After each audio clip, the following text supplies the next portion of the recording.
இங்க ஒருத்தரோட கழுத்துல பெரிய பெரிய தைலா இருக்கு. என்னன்னு பார்த்தா அவரோட தலைய வேற ஒரு உடம்போட அட்டாச் பண்ணி தச்சு வச்சிருக்காங்க.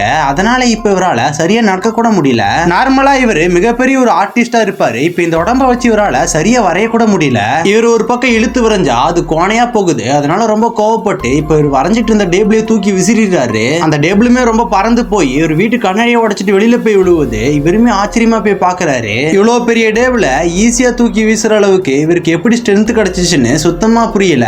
அதனாலேயே இப்ப இவருக்கு சர்ஜரி பண்ண டாக்டர் போய் பாக்குறாரு. அவருமே இவரை பார்த்துட்டு, நீ யூஸ் பண்ணிட்டு இருக்க பாடிக்கு மிகப்பெரிய ஒரு ஸ்ட்ரென்த் பவர் இருக்கு, அதை பயன்படுத்தி நீ என்ன வேணா பண்ணலாம், அதுக்காக நீ இப்ப அந்த பாடியை நீ கண்ட்ரோல் பண்ண கத்துக்கணும் அப்படின்னு சொல்றாரு. அவனுமே அதை கேட்டுட்டு டெய்லியுமே பிராக்டிஸ் பண்ண ஆரம்பிக்கிறான். இப்படியே ஒரு நாள் ரோட்ல போயிட்டு இருக்கும் போது ஒரு காருக்கு அடியில 2 பேர் மாட்டிட்டு இருப்பாங்க. அதை பார்த்தோன்னே இவனுமே பக்கத்துல போய் அந்த காரை தூக்கி அவங்க 2 பேத்தையுமே காப்பாத்திடுறான். அதே மாதிரி இப்ப இவன் ஜாக்கிங் போயிட்டு இருக்கும் போது ஒரு வீட்டுல ஃபயர் ஆக்சிடென்ட் ஆயிருக்கும். அந்த வீட்டோட டாப் ஃப்ளோர்ல ஒரு பொண்ணு மாட்டிட்டு இருப்பா. அதை பார்த்துட்டு இவனுமே அந்த பொண்ணை காப்பாத்த பில்டிங் மேல ஏற ஆரம்பிக்கிறான். ஒவ்வொரு ஃப்ளோரா ஏறி அந்த பொண்ணு இருக்க ஃப்ளோருக்குமே போயிடுறான். அதுக்கப்புறம் அந்த பொண்ணை தான் மேல கட்டிக்கிட்டு மேல இருந்து ஈஸியா இறங்கி அந்த பொண்ணையுமே காப்பாத்திடுறான். இந்த மாதிரி இன்ட்ரெஸ்டிங்கான வீடியோ பார்க்கறதுக்கு நம்ம சேனலை சப்ஸ்கிரைப் பண்ணிடுங்க.